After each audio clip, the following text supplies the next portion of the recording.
Utilize in news. Hello there. You're so welcome to another edition of Youth Weekly on UTV Africa, your favorite premier youth online television channel that brings you the news making the headlines during the course of the week in the language and perspective of young people.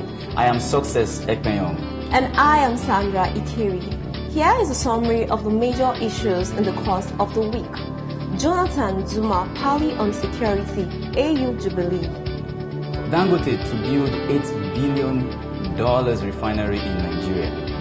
NEMA trains 70 NYC members, workers on emergency response. We must continue to interact across ethnic religious lines, Fasola. Jonathan raises committee on Boko Haram, small arms. Future of North, bleak without education, Kukah.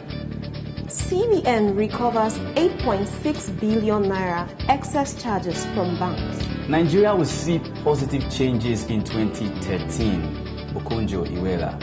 And on the foreign scene, FBI probes terror blast in Boston. And for the Chelsea fans, Mourinho accepts to be Chelsea's manager. These are some of the news making the headlines this week. Join us in our discussion segment as we take on some of these issues.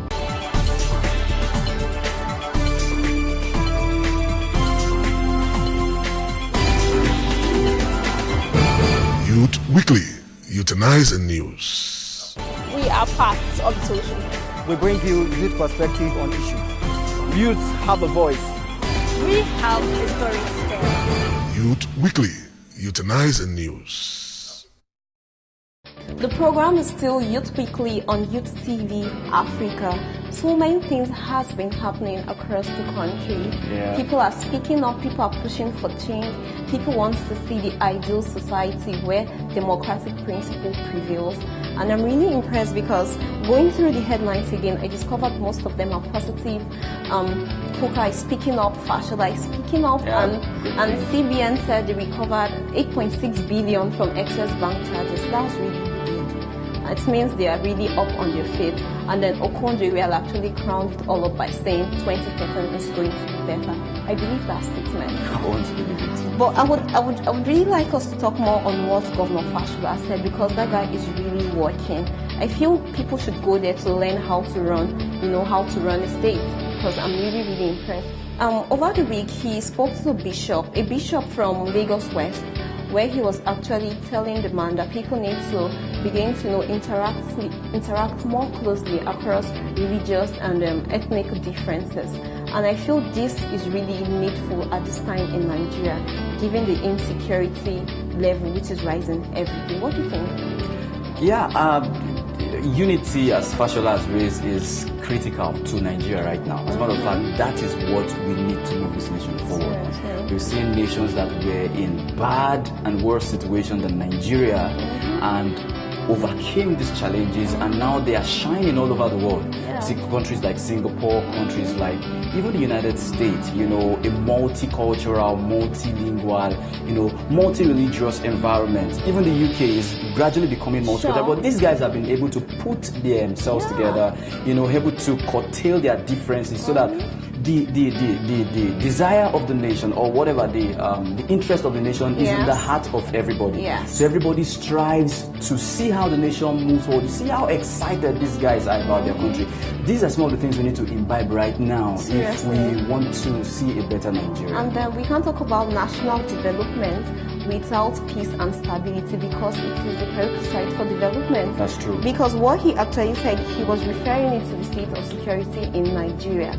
Because I feel if you see the other person and you don't stereotype him based on the fact that he is not from your place or he doesn't share the same religious beliefs as you do, it means that you don't respect that person, and we can't develop like that until we start thinking with one mindset and we start putting the development of the nation before us, before we start putting our personal benefit. That's the only way we can move forward. And then security is non-negotiable. We need a very secure society where our lives and property is safe. What do you think about the other headlines? All right, this is kind of interesting because it all falls on the shoulder of young people. We shouldn't allow our elders to, the mindset of our elders that, see, you're from the north, the south, the east, the west, these are different parts of the country, and then, they further differentiated us by the states where we are. People want to say, I am from here, I am from there, without looking forward to what really binds us together as a people. So we want to say to every young people out there that, see, this nation is ours, okay? We don't have to base our mindset on previous thinking. We have to embrace new thinking where we can interconnect and see how we can build that future we want to see, just like every other nation is trying to do at this time. All right. Another issue on the burner was this issue of the North. The North is bleak, without education. That's a very strong opinion. Education is very, very important to any nation. And in my opinion, education is anything we do to ourselves to get ourselves to realize who we are, develop who we are, and make ourselves relevant to the society. And another issue is not just putting education in the north for these people.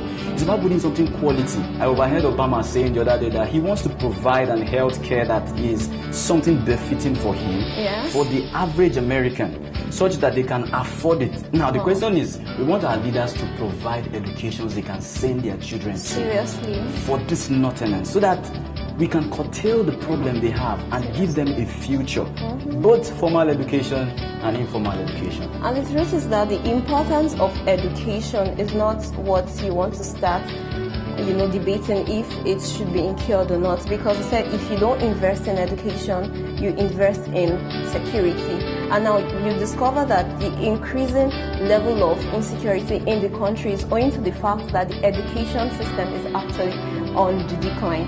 Now, because education solves so many problems, it increases your skills, gives you opportunity to a better life, it helps you curtail, the prevalence of, outbreak of diseases.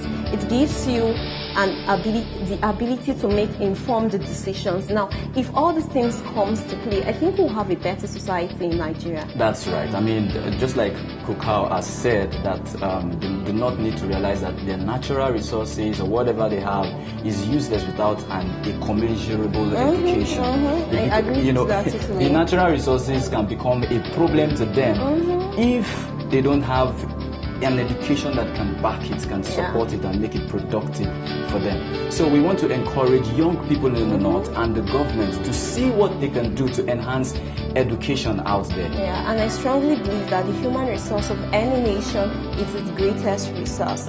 Drop your comments, drop your observation on our Facebook page, www.facebook.com/YouthTVAfrica. Follow us on Twitter at YouthTVAfrica. Don't go away, we'll be back for the second phase of our discussion segment.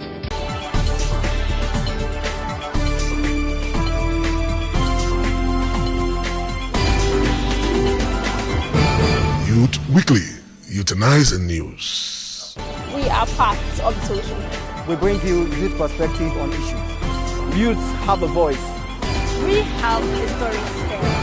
Youth Weekly, Euthanizing News. You're welcome back to our final session today, which is actually a discussion session with a special guest in the house. Today we have a social entrepreneur by name Marcus Ako. You're welcome, sir. Thank you very much. Yeah, today we'll be having a splendid discussion. An interesting thing is happening to Nigeria. Dangote is coming up with an oil refinery in Nigeria in 2016 worth $8 billion. Sir, what do you think about this? Well, I think it's a great development, and personally as a Nigerian, I feel very proud because for once we can hear positive stuff coming out of the Nigerian to come invest in his own country. It's not a joke, and I feel very proud about it. Thumbs up for him. Oh yes, oh yes. And you were actually saying, I heard it's like half his net worth, like his was estimated to be around $16.2 billion. As of 2010, and for a Nigerian to take that bold step, you understand, to half of his total income, it's not a joke, and I feel really proud about this. All right, really good development. Let me ask you, in the course of his interview, it was reported that he said that we also have had refineries in Nigeria already. But because people that understand the refinery business do not invest in it, rather they did prefer to import fuel because they did make better profit by so doing.